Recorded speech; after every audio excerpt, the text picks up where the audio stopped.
Jesus. Feche seus olhos. Pai, muito obrigado, Senhor. Nós ofertamos esse culto, Pai, em gratidão, em ação de graças. Pai amado, ao Senhor Jesus, por todas essas bênçãos que o Senhor tem nos dado. Pai, queremos agradecer ao Senhor pelas vitórias, pelas conquistas. Pai, sabemos que é um ano de muitos desafios. Um ano de muitos desafios, Pai, políticos, as questões financeiras, desafios pessoais. Mas, Deus, nós sabemos que o Senhor é o Deus que está conosco, nosso Emanuel. E por isso, desde já, queremos agradecer as bênçãos que iremos receber ainda este ano. Te louvamos e te agradecemos pelas vitórias, por tudo que o Senhor tem nos dado. No nome de Jesus, amém e amém. Você pode se assentar no seu lugar. Está ligado? Muito bem. Boa noite, irmãos. É uma alegria, mais uma vez, estarmos aqui para compartilharmos a palavra. E nós estamos hoje começando uma série. Na verdade, houve uma mudança de plano. Se você leu aí no boletim, nós iríamos começar a semana que vem a série Operação Lava Jato. Mas Deus deu uma mudança de planos e direcionamentos para nós. Nós vamos começar hoje a série Vida Contagiante, já está aí. E Operação Lava Jato vem em seguida. Então, segura que a Operação Lava Jato vai chegar em você também. Ah, você pensou que era só lá, né? Não, Operação Lava Jato vai chegar em você também.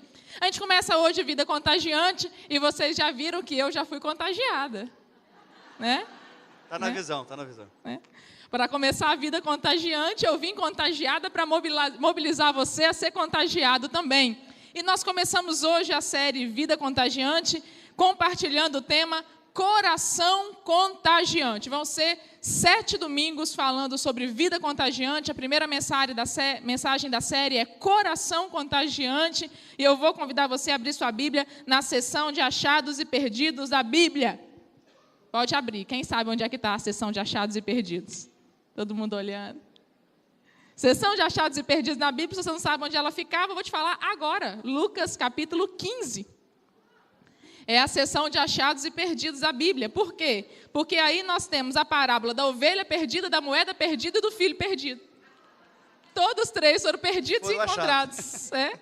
Seção de achados e perdidos. Oh, meu Deus. Vamos lá.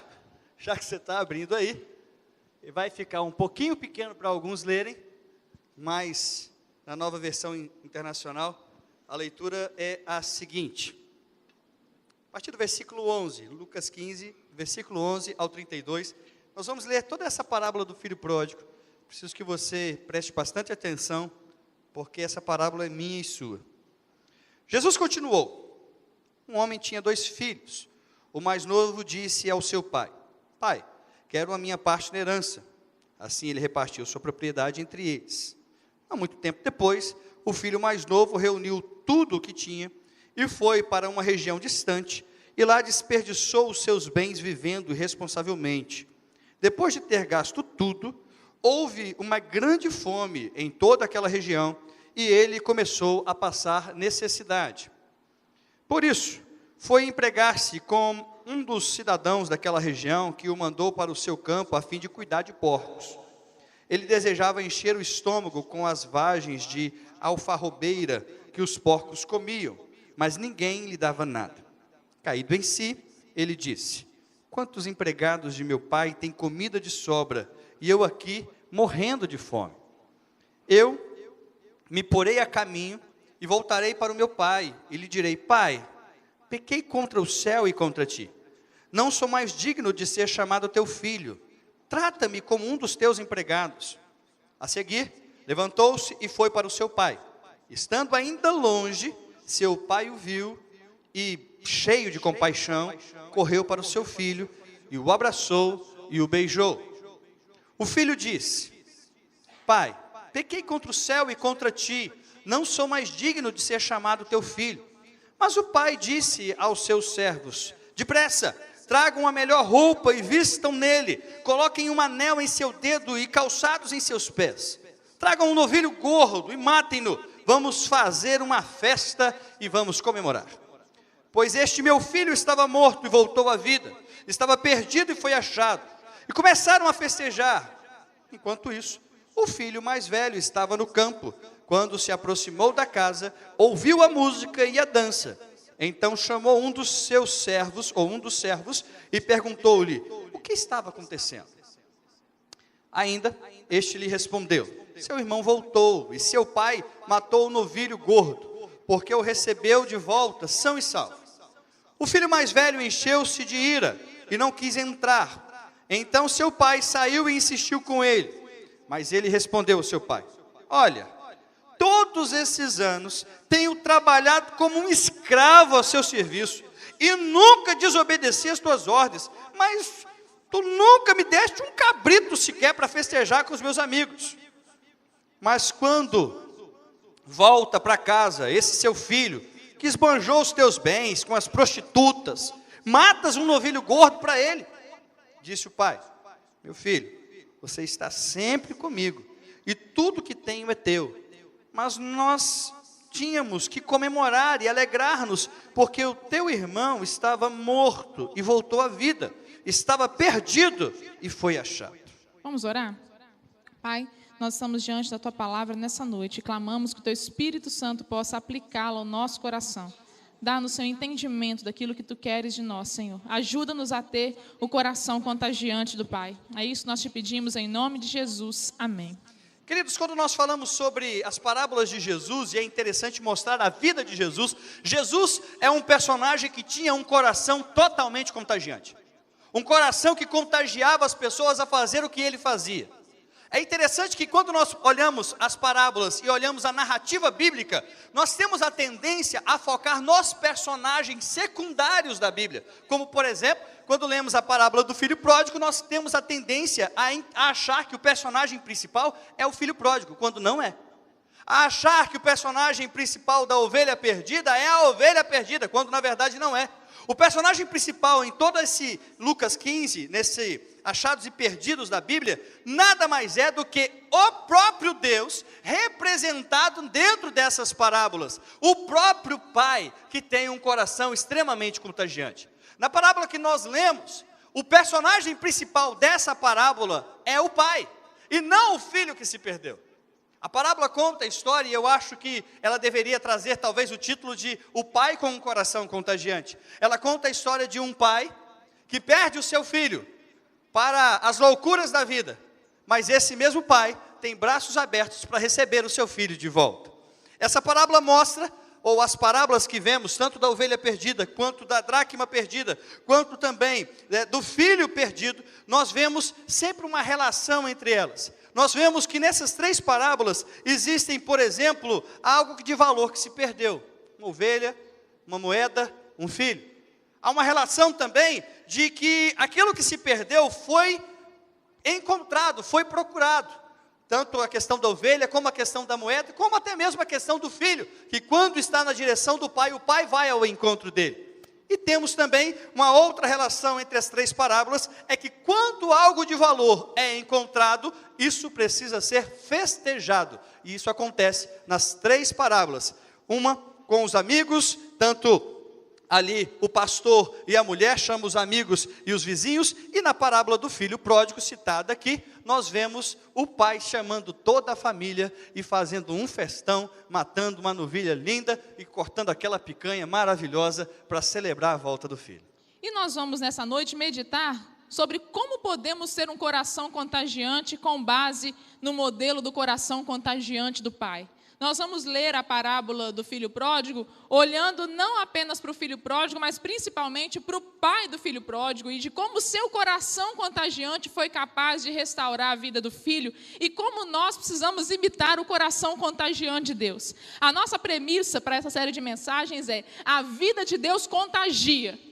A vida de Jesus em nós, ela contagia outras pessoas, ela é capaz de gerar transformação, restauração em outras pessoas. E hoje nós queremos aprender com o Pai a termos um coração contagiante. Primeira característica do coração contagiante de Deus, o Pai, nessa parábola, é que o coração contagiante se manifesta num ambiente de amor e de liberdade.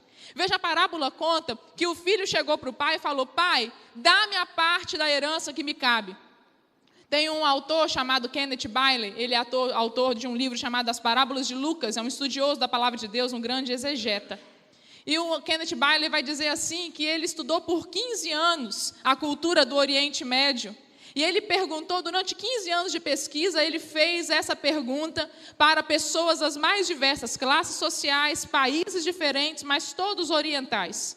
O que significa na sua cultura um pai pedir a herança, ou melhor, um filho pedir a herança para um pai quando este ainda está em vida? E a resposta que deram ao Kenneth Bailey foi: isso é impossível. Um filho jamais pediria ao pai a herança enquanto ele está em vida, porque não haveria desonra maior do que essa, de chegar para o pai e falar: me dá a herança que me cabe, porque na nossa cultura é impensável que alguém possa requerer do pai uma herança enquanto este ainda vive. Requerer a herança do pai era o mesmo que dizer para o pai: pai, o senhor está demorando a morrer, então manda logo essa herança, que não morre. Você podia morrer, mas como o senhor não morreu, então o senhor me dá a parte que é herança. Isso era uma desonra. Algumas pessoas responderam para o Kenneth Bailey assim: um filho que dissesse isso a um pai, receberia do pai uma surra naquela mesma hora. Uma surra, mas não foi assim com o pai dessa parábola.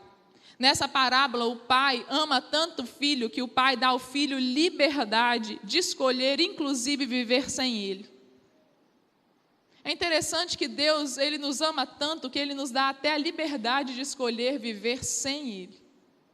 Muitas pessoas questionam bem assim: se Deus fosse Deus, um dia uma menina aqui da igreja perguntou isso para mim: Anelisa, eu tenho uma amiga na escola, na faculdade, que é ateia. E ela me fez a seguinte pergunta: se Deus fosse verdadeiro mesmo, ele me obrigaria a servi-lo. Ele não me daria a chance de dizer: não, eu não quero você. Então ele iria lá, ia me pegar à força e ia me fazer adorá-lo.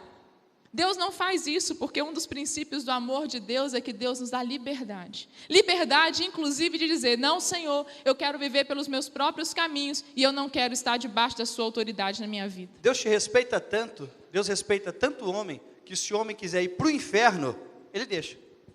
Ele respeita a sua opinião. O texto que nós vemos aqui é que Jesus continuou dizendo: olha só, um homem tinha 2 filhos, o mais novo disse ao seu pai: pai, quero a minha parte na herança. Assim ele repartiu sua propriedade entre eles. Interessante esse detalhe, que não repartiu só com o filho mais novo, mas repartiu entre os 2. Ok? O que dá a entender também que a outra parte da herança já foi entregue em vida ao filho que ficou para casa. E o que dá a entender também que a novilha que foi matada não era nem do pai, era do filho, porque a herança já tinha sido repartida, do irmão mais velho. Só que o filho, quando cai em si, ele passa por um outro processo, e aí ele vai dizer o seguinte: levantar-me-ei e irei ter com meu pai, e dir-lhe-ei: pai, pequei contra o céu e contra perante ti, já não sou digno de ser chamado seu filho, trata-me como um dos seus trabalhadores.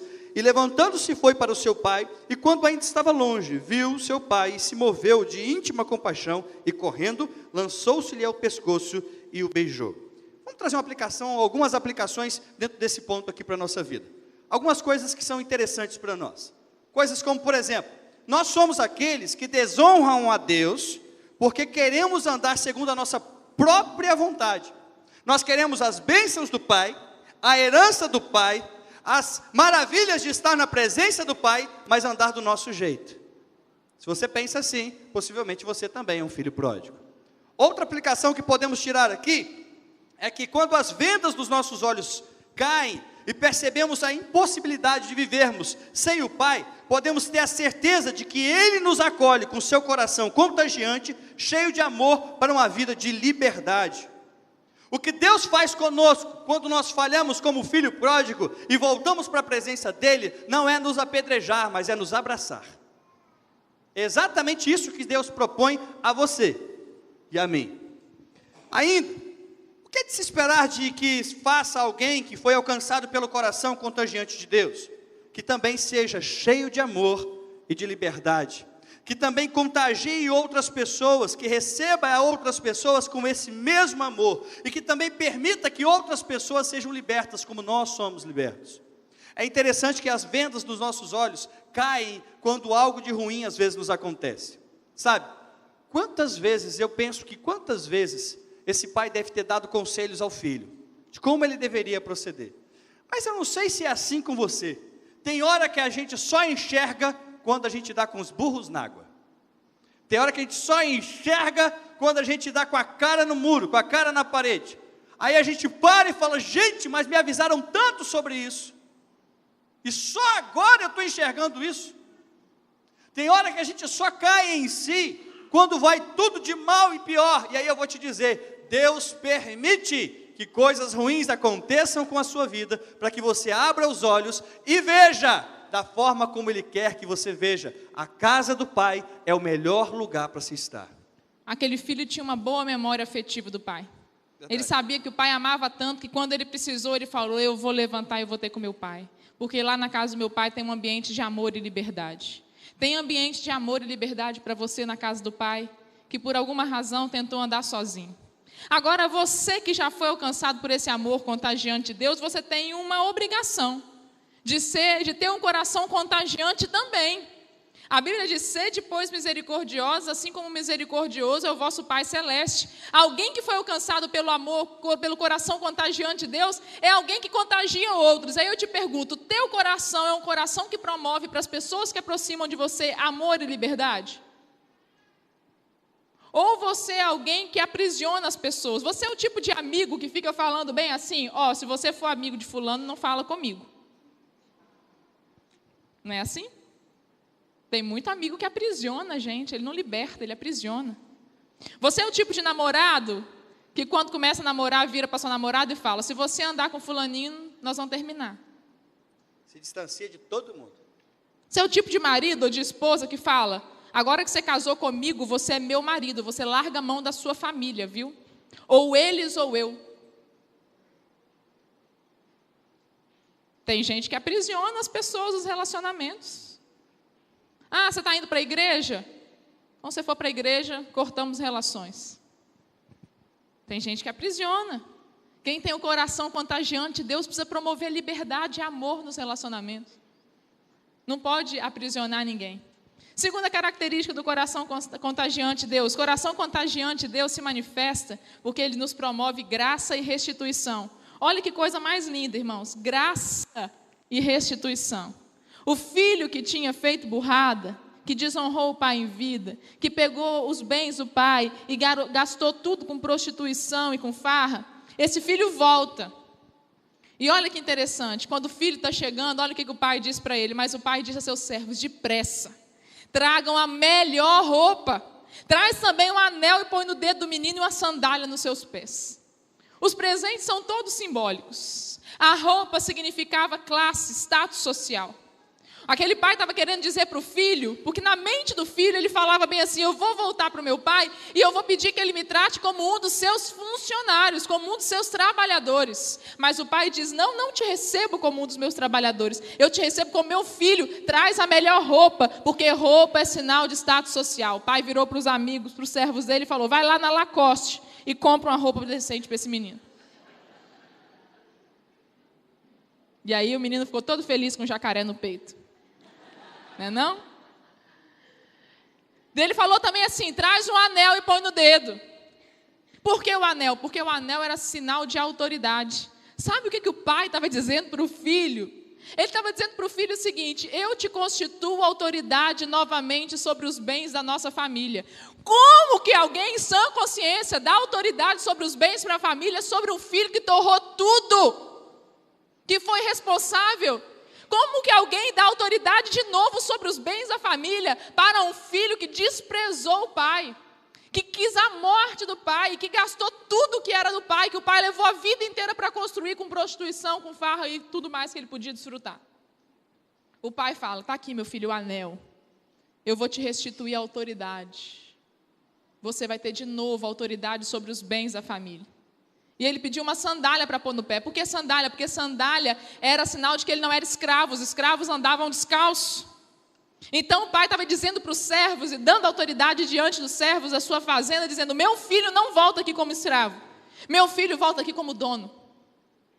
Deus, o coração que Deus está querendo dizer para nós, é que o coração dele, contagiante de Deus, ele se manifesta porque ele promove em nós graça e restituição. Quando nós nos apresentamos diante de Deus, Deus não vira para nós e fala, miserável, você conhecia a palavra de Deus e foi para o mundo, eis que agora eu te mando para o inferno, vou mandar um câncer na sua vida, vou quebrar você todinho financeiramente, para você agora aprender a voltar para mim. Não é isso que Deus faz. Deus te recebe como filho, você se torna participante das bênçãos que Jesus adquiriu para nós por meio da sua morte e ressurreição. Deus não tira, quem é ladrão e quem veio para matar, roubar, destruir é o diabo. Deus é Deus de graça, Deus é Deus de restituição, Deus é Deus que dá aquilo que nós não merecemos, Deus é aquilo que fornece o seu melhor para a gente que merecia o pior. Verdade. Graça. Medo não tem nada a ver com quem se aproxima de Deus. Quem se aproxima de Deus não pode ter medo, gente. Porque Deus é Deus de graça, Deus de restituição, é aquele que faz o que nós não merecemos. Então você que estava com medo de Deus, não é assim que Deus quer que você se aproxime dele. Deus é um Deus de um coração contagiante, cheio de graça e cheio de restituição para você. E ainda faz uma festa. Ainda faz uma festança enorme para celebrar a volta do filho. Mas é interessante que tem alguns estágios. Essa história é apenas a ponta do iceberg, porque em toda a relação bíblica o que mostra é um Deus de graça, um Deus de amor, um Deus que está de braços abertos nos esperando. É só a ponta de toda a história bíblica. Na verdade, essa história é a minha história e a sua também. É a nossa história. Mas a história, quando relata a vida desse menino, desse jovem, desse filho pródigo, ela fala também sobre o arrependimento dele. E esse arrependimento ele é interessante porque ele tem alguns estágios. O primeiro estágio do arrependimento foi reconhecer que ele estava errado. Não tem como acontecer um tratamento de cura na sua vida se você não reconhecer que você precisa ser curado. Conversa com uma pessoa que está sofrendo com um vício de droga. Primeiro papo que você tiver com ela, ela vai dizer: não, pastor, eu uso, mas eu não sou viciado. Primeiro papo. Conversa com alguém que está preso ao cigarro. Primeiro papo dele é: não, a hora que eu quiser eu largo. Não larga, se quisesse largar, você já tinha largado. Porque todo mundo sabe que não presta. Primeira coisa é reconhecer o erro. A outra coisa que aconteceu desse jovem, ele confessou o pecado. Errei contra Deus, vou lá falar com meu pai que eu errei contra os céus e contra o Senhor. Ele faz uma confissão de pecados, e aí, sabe o que acontece com ele? Ele muda de mente, porque agora ele começa a ver, não tem nada que presta nesse mundo. Gastei meu dinheiro todo no bloco do Gueilinhas. Ganhei o que com isso? Andando vestido de mulher na rua. Paguei cerveja para todo mundo. Fiz uma farra, chamamos prostituta, aquela coisa toda, gastei o dinheiro todo. E agora? Realmente nesse mundo não tem nada que presta. A ficha caiu, a mente dele mudou. A casa do meu pai é o melhor lugar para eu estar. Só que também existe uma questão, quando a questão é arrependimento, que é arcar com as consequências. Esse jovem não chega para o pai dele assim: e aí, velho, estou de volta, hein? Estou mandando na área, cadê meu anel? Cadê? Ó, não. Ele tem que arcar com as consequências. Agora ele não é digno nem de ser chamado de filho. Ele chega para o pai e diz assim: pai, me trata como seu servo. Eu quero ser um dos escravos. E a consequência seria essa: pela misericórdia e pela graça de Deus é que ele foi colocado como filho. Não é pelo mérito dele. A salvação é da mesma forma, pela misericórdia e pela graça de Deus, não são pelas nossas obras, porque nós somos filhos pródigos. E sabe o que acontece? Ele muda o comportamento. A história não mostra o filho que voltou para o mundo, muda o comportamento. Jesus estava contando isso no meio de uns fariseuzinhos abençoados, uns fariseuzinhos lá complicados. E eu fico imaginando que aqueles fariseus estavam com pedras nos corações, prontos para atirar contra Jesus, só esperando assim: não, eu quero ver como é que ele vai terminar essa mensagem, como é que vai terminar essa história. É bem verdade, ele deve terminar essa história da seguinte forma: ele deve terminar essa história dizendo que o pai mandou apedrejar o filho, porque era lei. Ele deve terminar essa história dizendo que aquele menino teve que ser apedrejado, porque ele desonrou o pai, e de repente Jesus vem e dá como se fosse um soco na testa dos fariseus e diz: o pai o recebeu de braços abertos. Isso não se fazia. Não era essa a ideia da cultura, não era isso que a lei mandava, mas é isso que a graça faz conosco. Por isso não vivemos mais na lei, mas vivemos na graça. A graça nos mostra um Deus que nos acolhe de braços abertos. O coração contagiante de Deus se manifesta nessa graça, na restituição. Graça, favor que nós não merecemos nada, tudo vem de Deus, tudo é pela graça de Deus, tudo é pela misericórdia de Deus, tudo é dele. Ele nos reconciliou consigo mesmo por meio da morte de Jesus. Jesus pagou o preço, ele fez tudo primeiro. E nós recebemos de graça tudo que Jesus fez. Agora, o que a gente espera de alguém que já foi alcançado pelo coração contagiante do Pai? que essa pessoa tem um coração contagiante também. E aí eu pergunto para você: você tem um coração que promove graça e restituição para a vida daqueles que te feriram? Ou você é alguém que cobra a conta até te pagarem o último centavo? Quem já foi alcançado pelo coração contagiante de Deus, precisa oferecer graça e restituição também. Porque nós fomos acolhidos por este amor. Então o que se espera de você, de mim, de você, meu irmão? Que nós ofereçamos graça. Para quem é que você precisa oferecer graça? Tem alguém que cometeu contra você uma desonra parecida com a do filho pródigo? Talvez não foi seu filho, mas pode ter sido um amigo, um colega de trabalho, um parente, sua mãe, seu irmão, seu namorado, seu marido, sua mulher. Você está ferido, claro, o pai também deveria estar. Imagina uma desonra dessa. Mas tem muitos cristãos que foram perdoados porque essa desonra nós cometemos contra o Senhor, e Deus nos acolhe, Deus nos restaura, Deus nos perdoa. Mas quando alguém nos desonra, nós cobramos até o último centavo. E se essa pessoa ainda voltar pedindo perdão, ao invés de matar o bezerro cevado, você mata a pessoa. Vem aqui, miserável, que você vai ver agora que você vai me pagar o que você me fez. De quem que você precisa lavar o pé? Anelisa, mas o negócio que fez contra mim foi muito grande, você não tem noção. E o que nós fizemos contra o Senhor? E o que o filho pródigo fez com o pai? Esse é o nosso modelo, coração contagiante. De quem que você precisa lavar o pé? A quem que você precisa honrar, ainda que não mereça? Veja que a parábola ela é tão enfática que as honras com que o pai recebe o filho são as honras da maior alta classe, da mais alta classe. O pai poderia ter recebido o filho bem. Pega aí uma comidinha, manda pedir um McDonald's para o menino, tá beleza. Estava de bom tamanho para quem estava querendo alfarroba, né não? Mas não, McDonald's não, você vai comer aquele lixo. Você vai comer o novilho cevado. Você vai comer o melhor que tem no meu rebanho. Você vai vestir a melhor. A quem que você precisa honrar, meu irmão? Você está querendo talvez cobrar até o último centavo alguém que te feriu, quando você devia oferecer honra, graça e restituição a essa pessoa. Talvez a quem você precisa receber com graça e restituição é seu esposo, sua esposa, seu pai, sua mãe, seu irmão, alguém da igreja. Só tem um jeito de ofertar graça na vida das pessoas: se elas falharem conosco. A única forma de sermos alvos da graça de Deus, sabe por que recebemos a graça de Deus? Porque falhamos contra Ele. A única forma de oferecermos e ofertarmos graça a alguém é quando alguém falha conosco. Falamos isso no retiro, que é bem provável que 99% dos casos, para não dizer 100% das pessoas que te traem, são pessoas em quem você depositava confiança. E são a essas pessoas que Jesus oferece graça. Jesus morreu naquela cruz, não foi só por mim e por você, porque a gente conta a história, sempre da história boa e a ruim, do herói e do vilão. O vilão, onde temos ali os soldados, os fariseus. Mas Jesus morreu por eles também. E naquela ação, Jesus também estava ofertando graça para eles também. Aquele homem que estava pregando as mãos de Jesus na cruz, era também o alvo da graça de Jesus por ele. Jesus estava tendo todos eles como alvo de sua graça, assim como eu e você. Um coração contagiante também se manifesta, querido, em um ambiente de alegria, em um ambiente de festa. Olha o que diz Lucas, capítulo 15, versículo 22. Tragam um novilho gordo e matem-no, vamos fazer uma festa e alegrar-nos. Versículo 23, na verdade, ali está escrito errado. Versículo 23.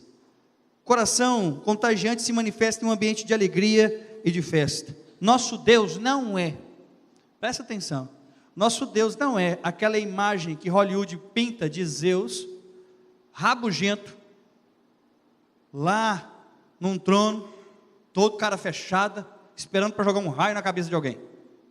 Não é. O nosso Deus é um Deus de alegria. O nosso Deus é um Deus de festa. Pega o exemplo de Jesus. Você vê Jesus em funeral. O que Jesus faz em funeral, gente? Transforma em festa. Pode ver.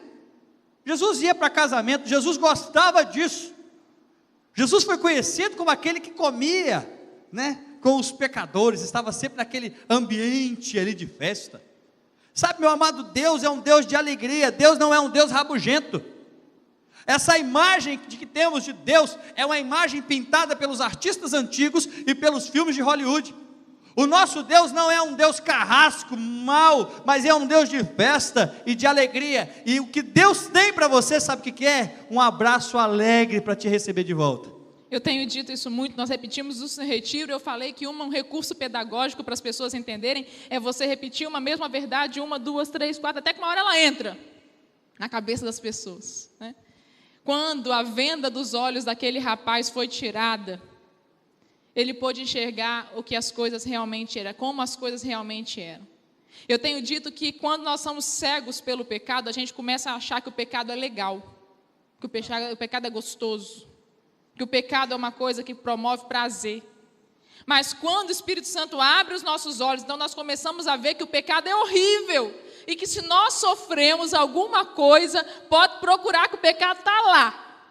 Já repeti isso aqui, vou repetir de novo como recurso pedagógico.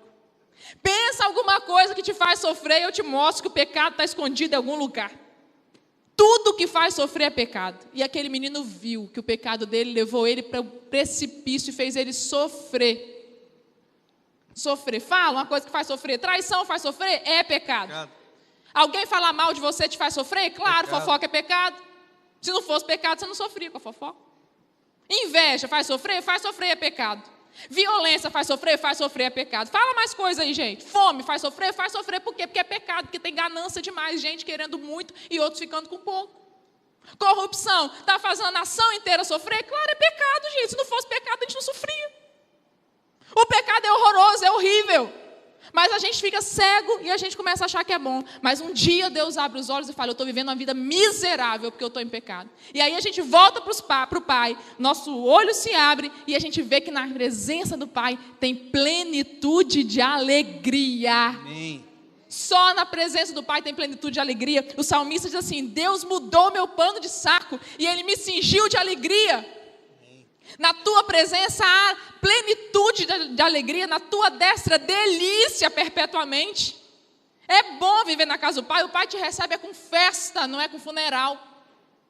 Agora vamos aplicar para nós que temos um coração contagiante de Deus. Como é que é, meu queridão, você que diz que já encontrou com o Pai, esse Pai alegre, como é que é o seu coração? Você é uma pessoa alegre, que contagia pela sua alegria, ou você é amargurado? Eu não consigo entender como é que crente pode ser amargurado. Eu não consigo. Meu Deus, na presença de Deus, sem plenitude de alegria, como é que a gente pode ter um cristão amargurado? Gente que não consegue sorrir para nada. Sabe por quê, irmão? Aí você fala, você não sabe o que eu estou passando? Claro, a gente também sofre, a gente também chora, a gente também passa por situações difíceis. Tem dia que a gente está mais quietinho, todo mundo. Mas a nossa alegria, meu querido, ela é permanente, sabe por quê? Paulo diz lá, alegrai-vos sempre no Senhor. Outra vez digo, alegrai-vos. Nós ficamos alegres até passando pela prova, primeiro, porque nossa alegria é uma ordem. A Bíblia diz, alegrai-vos. A Bíblia não fala, quando estiver tudo bem, você fica feliz. Não, alegrai-vos, você tem que ficar alegre, nós somos uma ordem de Deus. Segundo, a nossa alegria é uma pessoa, é Cristo. A Bíblia diz, alegrai-vos sempre no Senhor. Nós nos alegramos em Cristo. Nós alegramos porque nós somos filhos desse Pai que faz uma festa. Nós alegramos porque o nosso nome está escrito no livro da vida. Nós alegramos porque até passando pela prova, nós vamos dando glória a Deus. Não é não? Igual diz o irmão Lázaro, vou passando pela prova, dando glória a Deus. Lembra dessa? É isso aí, nós vamos passando pela prova, dando glória a Deus. O crente até mesmo chorando, ele canta por quê? Irmã Cassiane, não é não? Por quê? E por fim, a nossa alegria é ultra circunstancial. A Bíblia diz, alegrai-vos sempre. Não é quando estiver tudo bem. Nossa alegria é ultra circunstancial. Você é uma pessoa alegre? Você é rabugento. Quando você chega na sua faculdade, o negócio enche, encheu de alegria. Nelisa, não sei não, eu sou meio tímida. Meu irmão, já contei meu testemunho, não vou contar de novo não. Mais tímida do que eu não tem ninguém. E agora estou eu aqui fazendo piada ruim. Manda ver. Quarto. Coração contagiante se manifesta em um ambiente de ressurreição e vida. Pois este meu filho estava morto e voltou à vida, estava perdido e foi achado, e começaram a festejar seu regresso. O pai gera a vida na vida do filho. O filho estava morto, e através da atitude do pai, é restaurada a vida nele. Nós estávamos mortos, e através da atitude de Jesus, de nos salvar, é gerado vida em nós. E da mesma forma, um coração contagiante precisa gerar vida nas pessoas. Existem pessoas que, às vezes a gente se relaciona com pessoas e a gente só joga para baixo, a gente não gera vida.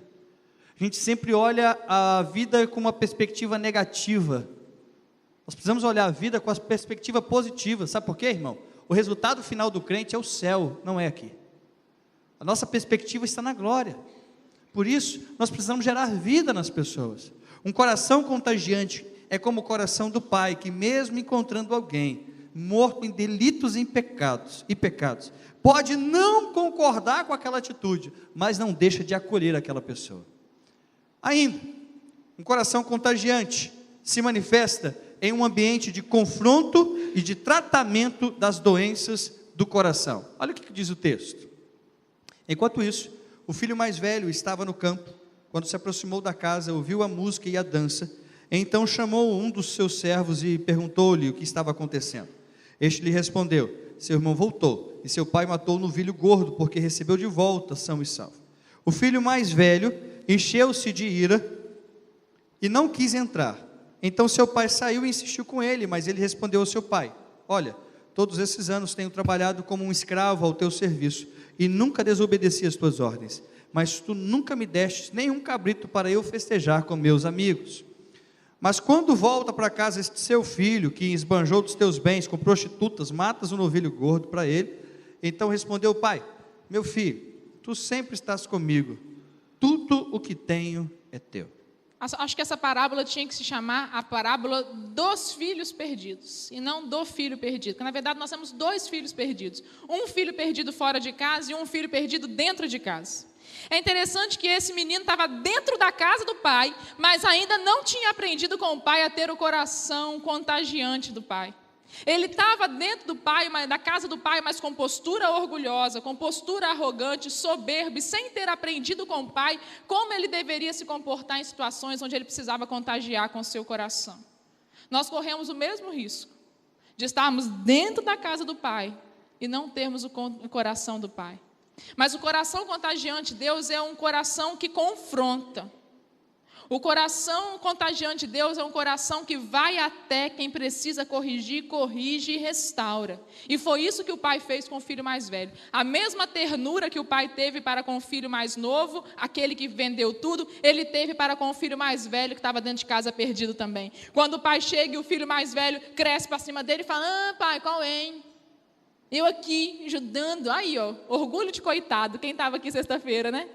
Orgulho de coitado, eu estou aqui trabalhando, você nunca me deu um cabrito. Tá? E tem gente assim, né, gente? Chantagem emocional, autocomiseração. Nunca me deu nem um cabrito para poder ter com a minha família, com meus amigos, balangando beijo, né? Agora vem esse seu filho aí. Olha o fariseu. O filho mais velho é o típico fariseu. Eu estou aqui. E ele está lá, perdido, pecador. Eu sou tão legal e você não me valoriza, pai. Oh.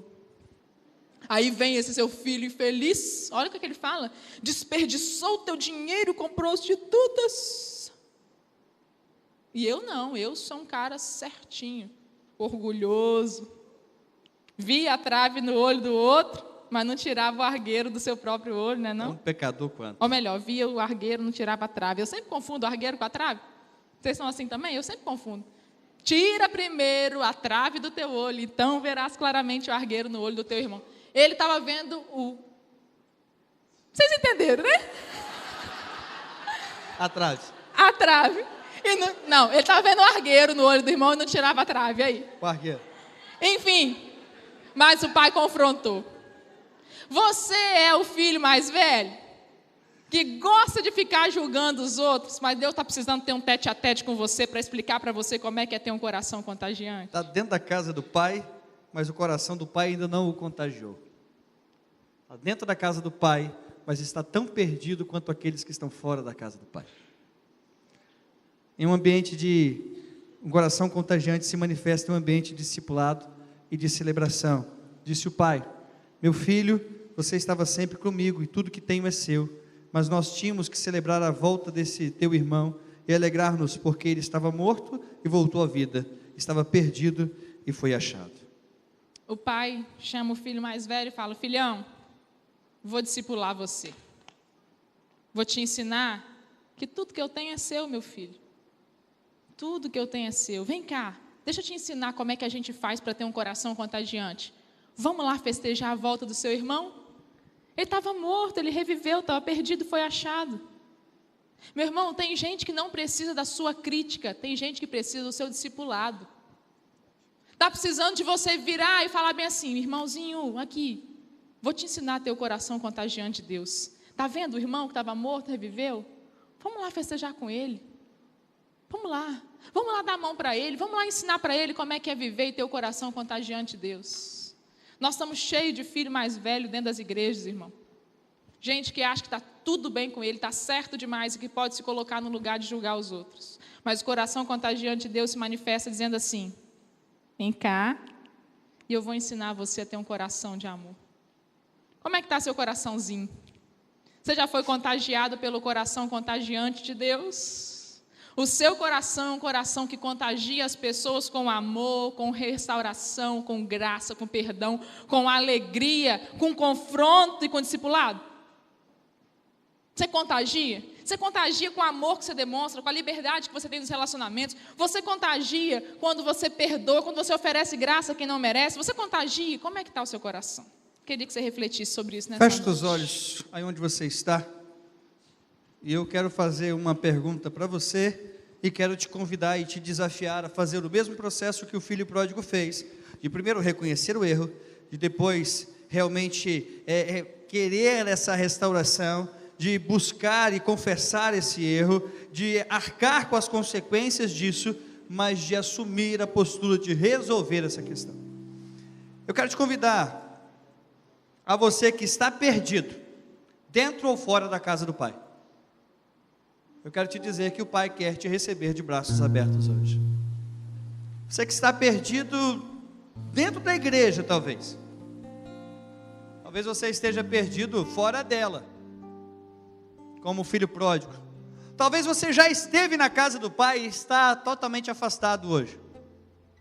Meu convite é que esse coração contagiante do Pai contagie a sua vida a ponto de você querer voltar para Ele. Alguém nessa noite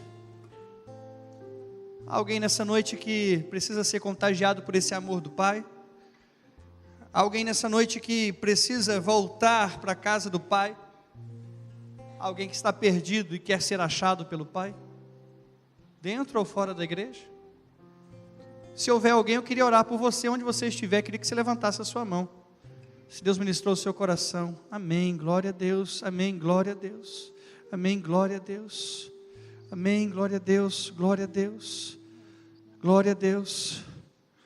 Se Deus ministra o seu coração, se você é um desses filhos perdidos, ou dentro ou fora da igreja, meu convite é para você. Há mais alguém? Nós vamos cantar uma canção. Amém, glória a Deus, glória a Deus.